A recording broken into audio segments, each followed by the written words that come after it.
Good to have you with us. Now, in our first story, his quest to raise money to fund his education compelled him to drop out of school to work as a factory hand at a plastic recycling company in Accra. But that flame of determination has been quenched after a recycling machine chopped off his hand. 19-year-old Sakib Hardy says the Lebanese manager and another foreigner who owns the company have neglected him as they are not willing to cater for his medical expenses. Sakib says his former employees only paid the cost of his surgery and gave his family 60 Ghana cedis as transportation fare back home. All attempts to get them to pay for the subsequent medical bills have proven futile. Joy News' Maxwell Agbagba caught up with him at the Agbobloshi market here in Accra and has come through with this report. It is, as usual, a busy day at Agbobloshi market. Some of the market women here have started packing their wares as they wrap up with the day's activities. Some of them are just standing and enjoying hearty conversation with their colleagues. I am in the market to meet Sakib. Very conspicuous from the distance is the white bandage used in covering his wrist after the amputation. My name is Sakib Hardy. I'm a boy of 19 years old. I'm from Pandai, in the northern region. I attend Salaga Senior High, Form 2. Okay.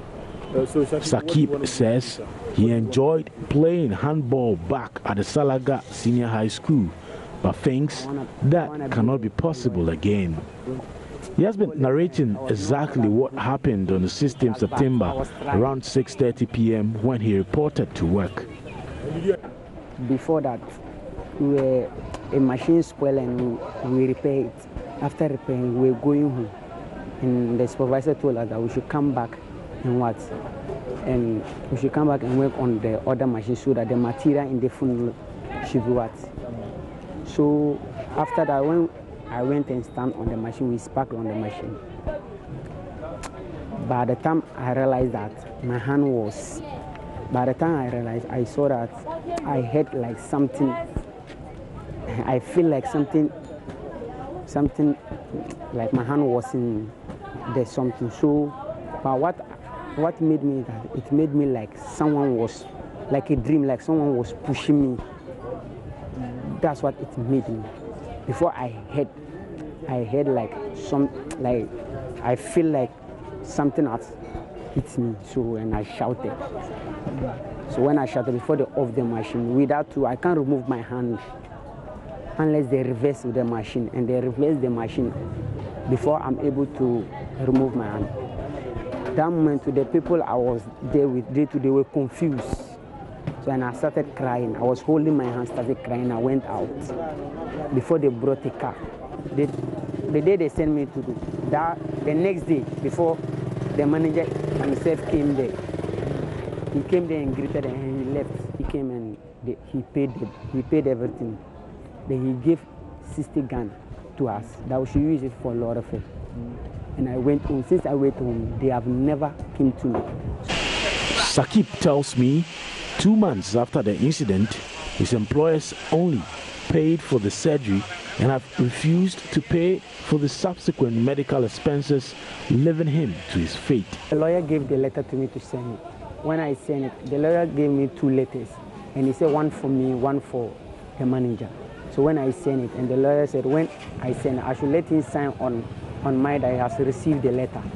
So when I gave it to him, and he read the letter, after reading the letter, and he threw the letter back to me and tell me that I should go and tell the lawyer that he's not ready for the letter. And if I'm faster than him, he's faster than me. They've not done anything. We were using our money. Because if any day I will be going to Kuala Lumpur, I used to take taxi. Sometimes before, if you go to Kuala Lumpur, only the dressing, they will collect it 10 cedis. After this thing, maybe you will not be having cotton or this thing bandage. You will buy oil. Sometimes it can cost more than sometimes 40 Ghana, sometimes 50 Ghana. Sakib's situation is complicated because he actively used his left hand for all his activities, but now he's unable to write with difficulty in activities such as bathing, ironing, eating, and more. I'm currently some meters away from where the incident happened. Well, there's no sign or any indication of the existence of this company here in the industrial area. But when we went inside, we've been speaking to two men. They are foreigners. They tell us that they cannot speak to the issue because the manager of the facility is not around, so they cannot comment about it now.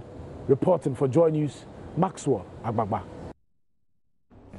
Now moving on, 3 people have been confirmed dead in an accident involving 2 cargo vehicles on the Kumasi-Konongo Road. The incident, which occurred at about 2:30 a.m. Tuesday, left 2 others severely injured. They are now receiving medical treatment at the Konongo Government Hospital. The cause of the accident is being attributed to a broken down vehicle in the middle of the road hours after the incident. Hours before the incident. Now, one of the vehicles registered with Burkina Faso number plates is loaded with plastic materials and was headed towards Kumasi, while the other had charcoal and was on its way to Accra. Sources say attempts by the Burkinabe driver to dodge the broken down vehicle shortly after noticing it resulted in a crash with an oncoming vehicle. Parts of both vehicles are seriously damaged, with the entire roof of Burkinabe vehicle completely removed. Mohammed Nuruddin was there earlier.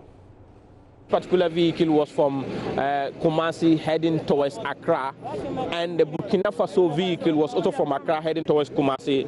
And what we have gathered here is that the vehicle you see over there loaded with yam actually broke down in the middle of the road, and so the Burkina Faso vehicle actually didn't see the broken down vehicle, and so by the time he realized there was a broken down vehicle in the middle of the road, he had already reached the vehicle, and so the other vehicle was also coming, heading towards him, so there was no way he could have dodged that vehicle, and that actually caused the accident. Around 1:27 in the morning, I heard an explosion, but I thought yesterday that an accident had occurred, so they were, towing the car, so that noise were due to that, towing. So small time, like 3 minutes, and I came out and I saw, a dust.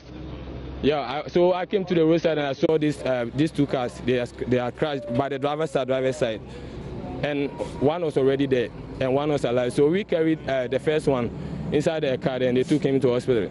Before the fire service came, and we took the other body inside the one dead already, where the charcoal driver. We took him out and we put him on the floor. So we went to the other Burkina driver.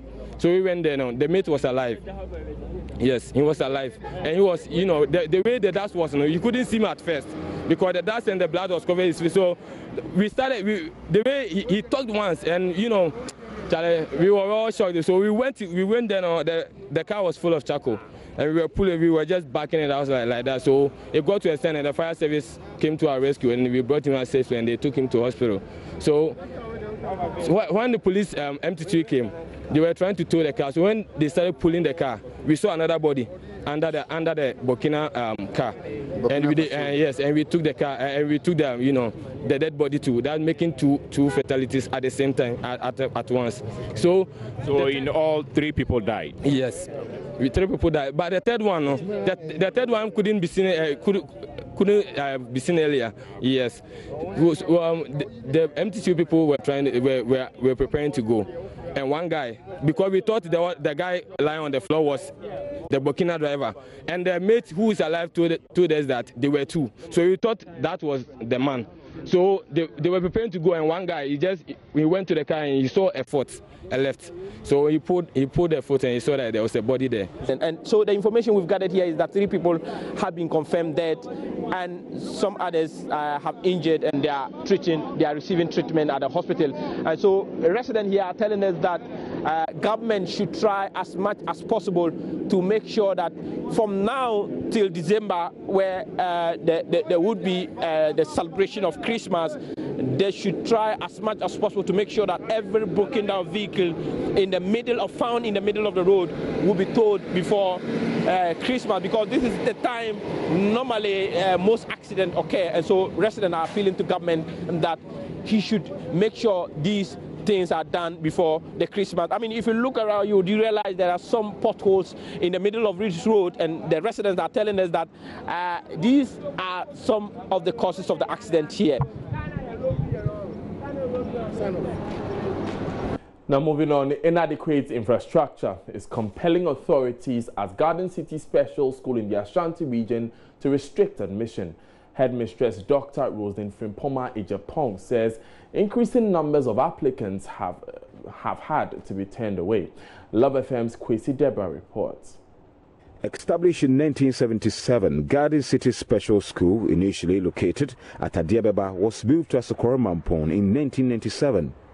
German technical organization GTZ provided support for construction of the new facilities. The school population currently stands at 169, and authorities are unable to absorb more in the face of mounting pressure for places. This school is for Ashanti region. Every child here is from Ashanti region. So we need assistance. The government is doing his best. He has built the school for us. He staffed the teachers, paid them. He feeds the children. 4 cedis pesos for 3 meals, and we are managing with it. But we need more assistance from people. So we pray that this year too happened to be our 40th anniversary. So during the anniversary, we ask that people come to our aid, support us. Wherever you find yourself in the country, there is a special school day. Schools for the intellectually disabled, schools for the hearing impaired, schools for the visually impaired. We need assistance. Meanwhile, the Ahmadiyya Muslim Missions Women's Wing at Atunsu has reached to the school with assorted food and sanitary items. Aisha Opon is president.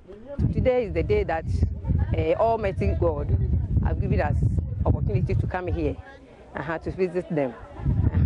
And when we came here, we have seen them more. We have seen that they are more comfortable about us, and we too are more comfortable about them. And what I can say is that I'm appealing to the whole country who are looking at me and listening to me, that they should all come to do something to the children. Reporting for Joy News, Kwesi Deborah.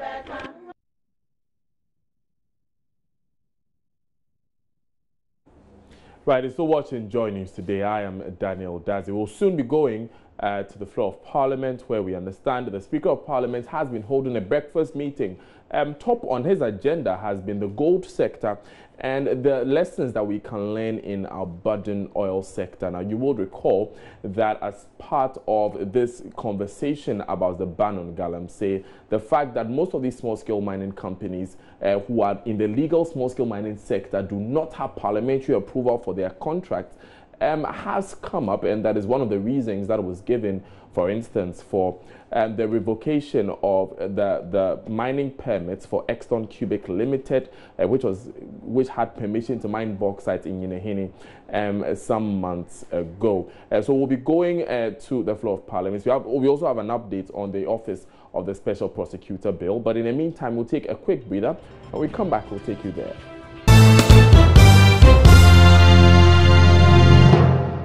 So watching Joy News today, thanks for staying with us. Now, contractors working on the Kejetia and Central Markets Redevelopment project in Kumasi say they are frustrated about continued invasion of the site by traders. Some traders have defied an order by city authorities to relocate from unauthorized places in the Central Business District, despite being given an ultimatum by the Kumasi Metropolitan Assembly. Officials of Brazilian firm say though the situation has improved, there's still work to be done to completely rid the site of commercial activities. Nana Aljima reports.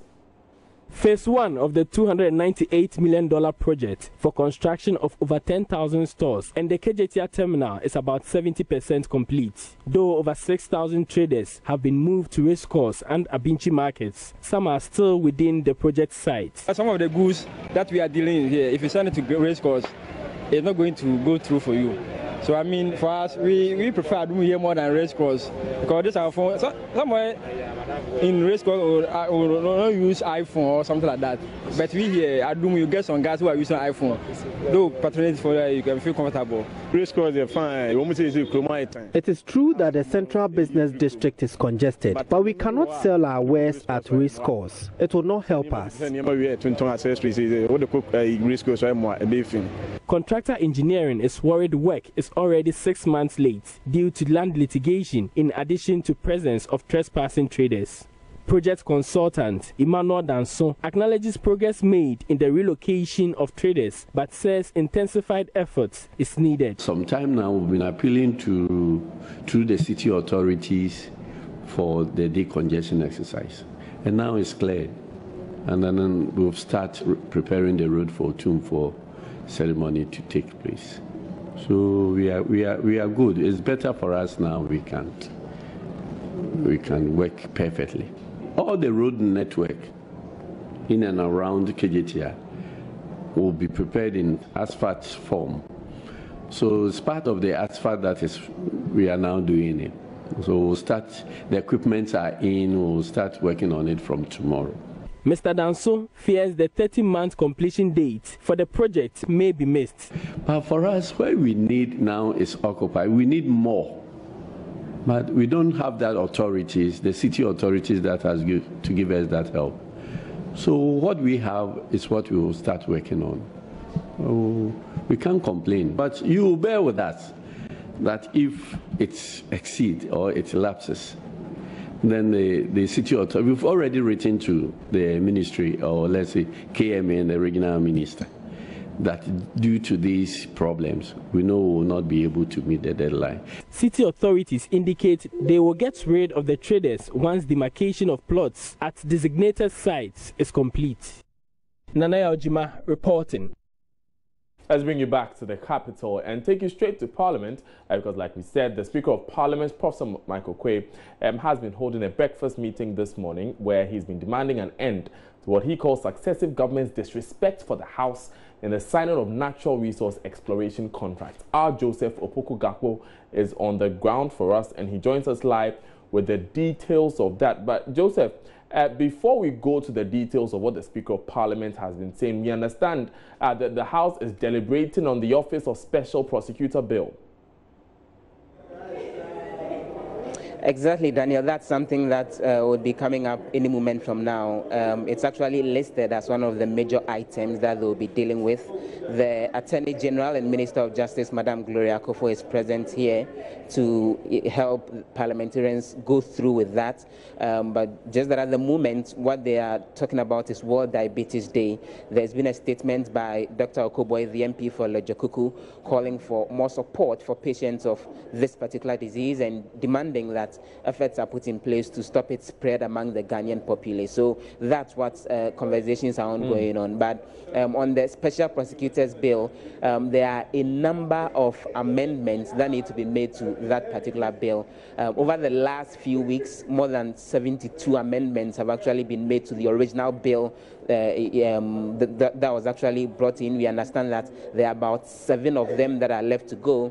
Earlier, we had gotten the indication that there was very strenuous efforts that's ongoing to get the bill passed so that then tomorrow allocations will be made for it in the 2018 budget statement that the finance minister will be reading. But I've been having a conversation with Ben Abdallah Banda, who is the chairman of the Constitutional and Legal Affairs Committee. He indicates that that's actually not possible, looking at the work that is left, the more than 7 other clauses that need to be amendments, and then a 3rd reading of the bill that has to be done subsequently. All of that may take time. So they are looking at sometime next week before they would finally get the approval done. And so I sought specifics from him as to what this means for the possible allocation for the office in the budget for next year. And he said that, well, he would rather not comment on that. We would all wait and see what the finance minister will come to the House with tomorrow as to whether it would contain allocations for the office or otherwise, in the light of the fact that the bill will not be approved before the finance minister presents his budget statement for 2018 tomorrow. But then, if we are not going to see, well, we don't know if we'll see a budgetary allocation, but did he give any indication at least as to when the bill will be passed finally? he indicated that what is left of it is something very little. They are looking at as early as next week. They would want to continue the about 7 different amendments that need to be made to the bill, which should be done today. These are amendments that have been proposed by Dr. Dominic Ayeni, who is Deputy Ranking Member on the Constitution and Legal Affairs Committee. And Ben Abdallah indicates that these are amendments that both sides of the House agree to. So we shouldn't expect any lengthy debate on that, and they hope to get that cleared, and then hopefully later this week or early next week there will be the final reading of the bill for the approval to be given. Right, so we'll wait for next week then. But Joseph, I understand that Speaker of Parliament, Professor Michael Quay, is demanding an end to what he calls successive government's disrespect for the House, the signing of natural resource exploration contracts. Now, he has been saying that despite requirements by the law that contracts on exploration of minerals are brought to Parliament for approval, this has not been happening until 2008. He's been speaking, I understand, at a breakfast meeting on challenges in the gold mining sector and lessons for the oil sector. So, Joseph, what more can you tell us about this breakfast meeting? So he indicated that between the year 1994 and 2008, there were 21 different mining leases that government signed contracts with companies to extract without recourse to Parliament, although the law is very emphatic that when it comes to the extraction of gold, the extraction of diamond, and even the extraction of oil and gas and other natural resources, Parliament needs to give prior approval. But he makes the point that over the years that's actually not been happening, which he thinks it's a very terrible situation. He makes the point that when it comes to natural resources, or all these resources, and also land, it's actually been resources that has been made available to, people who live today and people who would live tomorrow as well. And so all should abide by the necessary regulations so that then they are not depleted and for future generations not to benefit from it, which is how come he thinks it's about time that government ensure that any such documents are brought to Parliament for approval, so that then parliamentarians can scrutinize it and ensure that the provisions are in the best interest of the country. But then there were a number of other stakeholders at the meeting, and they had quite a litany of concerns. The Maintenance Commission was represented by its Deputy Chief Executive. Okay, now, Joseph, we understand that even in Joseph, if you can hear me. Yeah, I was asking on that point specifically because we understand Mr. Kwekwe, Deputy CEO of the Minerals Commission, was there, like you noted, and he was saying that Parliament cannot escape blame for the numerous cases of illegal mining activities in the country, and that the Constitution requires that all contracts on exploitation of natural resources are approved by the House. But he was saying that the House delays in giving approval, allowing for such companies to undertake their activities illegally. Tell us a bit more about what Mr. Nchibwe has been saying. He thinks that's a major source of concern. So that was virtually a reaction of a sort to the concern that was raised by the Speaker, and Mr. Nchibwe indicating that over the years there's been strenuous efforts to abide by the law and for these documents to be brought to Parliament for the necessary approval to be given. But he says that usually when these documents are brought, particularly companies that are engaged in mining activities, small-scale mining and all, and Parliament needs to approve the documents, they are brought to the House and they are left here for weeks, for months, without approval. And this results in a situation of some of the companies then going ahead and undertaking the mining activities, and then that becomes illegal activities because then Parliament hasn't given approval for the process. And he thinks this is again a lapse in the situation of we seeing some of those illegal mining activities occurring, and he thinks it's something that Parliament needs to look at and ensure that when such documents are brought to their attention, they speed up the approval processes as quickly as possible. Now, Joseph, finally, we see the Speaker raising the complaints. We see the Minerals Commission also raising the complaints. Did we see any sort of resolution on some of these issues come out of this meeting? Well, generally, the consensus was that there is the need for all players in the industry to abide by the law. There was some discussion as well on our oil and gas resources. This is actually a breakfast meeting that was put together by GUGUC, the Ghana Institute for Oil and Gas. They actually helped put together this. And there was a particular concern that came up from the civil society groups as well, specifically the Public Interest and Accountability Committee. Dr. Steve Mantiao is a member, and he also drew attention to situations of a lot of the laws when it comes to the oil sector being flouted by the players, including government. And so the general consensus was that government needs to do its part, Parliament needs to do its part, and ensure that the various provisions in the law for the governance of all of these oil and gas resources are abided by to the furthest as much as possible. Right. Thank you very much, Joseph Opoku-Gakpo, for that update from Parliament. Now, moving on, maternal mortality at the Komfanochi Teaching Hospital has improved after a mid-year scare which saw a rising trend. Head of Obstetrics and Gynecology, Professor Bafo Opoku, puts the figure at 70 since the beginning of the year, from 91 in the same period in 2016. He spoke at the African Union Commission colloquium at the Kwame Nkrumah University of Science and Technology, Kumasi. Kwesi Debra reports. Public response to challenges highlighted in Joy News documentary Next to Die saw a drop in birth-related death early in the year. The situation, however, deteriorated in the mid-year, though attendance had reduced. Authorities are, however, hoping the trend for year-end will fall below the 2016 level. Professor Opoku attributes this, among other factors, of more specialists. Maternal deaths per se have been coming down over the past 5 years. From a high of 153 in 2012, now it's about 92 as at last year. And we even expect a further drop this year. So many factors account for this. One, we have trained more specialists to man the hospital. Number two, we have put in place what we call the MAF program, Millennium Development Accelerated Framework. And for this program, we have assigned specialists duties to oversee the district hospitals within Ashanti region and some parts of the western region. Newborn mortality at the hospital has also declined, as shared by another official, Dr. Ajua Pukuya Boache-Yadom. Neonatal mortality for 2015 was 20.1%. And then in 2016, we came down to almost 19%. And then 2017, it seems to be a magic year. We are at 15.8%. And if you look at what Ghana is doing, the Ghana Newborn Health Strategy launch that was launched in 2014. They wanted institutional neonatal mortality reduction by 5% every year. It looks like we have been able to achieve that. We will be able to achieve that in 2017. Today, 8 years after the launch of KAMA, we are back in Ghana for the annual statutory... The colloquium is part of African Union's Commission's annual commemoration of the campaign on accelerated reduction in maternal mortality on the continent. It's aimed at promoting and advocating renewed and intensified implementation of the Maputo Plan of Action.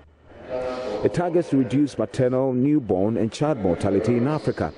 Dr. Timothy Aboya is of African Union Commission. Africa should be able to streamline advocacy for resources, advocacy for technical aspects, and ensuring political governments, all regimes are held accountable for ensuring that no mother should die when they give birth to a newborn. For Joy News, Kwesi Debra. Let's stay with the health sector, because the Jamai North District Hospital in the Brongahafo region is reeling under intense pressure due to over-patronage of the facility at Sampa. Unfortunately, the hospital lacks good infrastructure and space for an outpatients department. Joy News' Nesta Kafuya Juma visited Sampa and has more in the following report. Jama North 87-bed capacity district hospital caters for an estimated population of 98,227. patients from border towns in Ivory Coast also cross over to use the facility, exerting intense pressure on the hospital. The hospital administration block, drug production room, general stores and pharmacy stores are located 2 kilometers away from newly constructed hospital wards, making it tiresome for facility users to commute between the two facilities.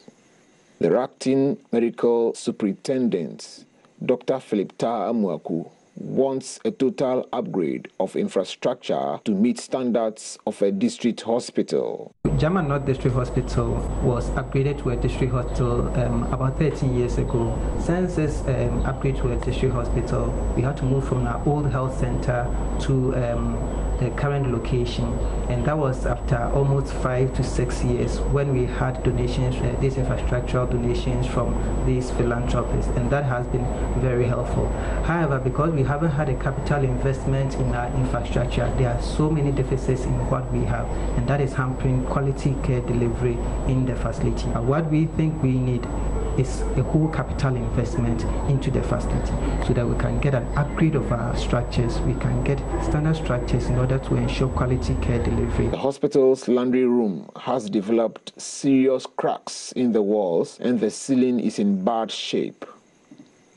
Laundry machines have been donated to the hospital, but they are not being used because the room is too small to house the machines. Due to the absence of a structure we can use as our outpatient department, we had to convert the structure behind me to the outpatient department instead of the VCT center. Because the structure is not spacious enough, we had to construct a container to my right here to be used as the records unit. The hospital needs modern laboratory equipment, physiotherapy units, isolation ward, and staff housing units. In spite of the challenges, the hospital was adjudged National Best Hospital for Project 5 Alive and Best Hospital in Clinical Care at the 2016 Brong-Ahafo Regional Peer Review Meeting. Nesta Kafri Ajuma, Joy News, Sampa. And this is how we end today's bulletin of Joy News today. For more news, log on to myjoyonline.com.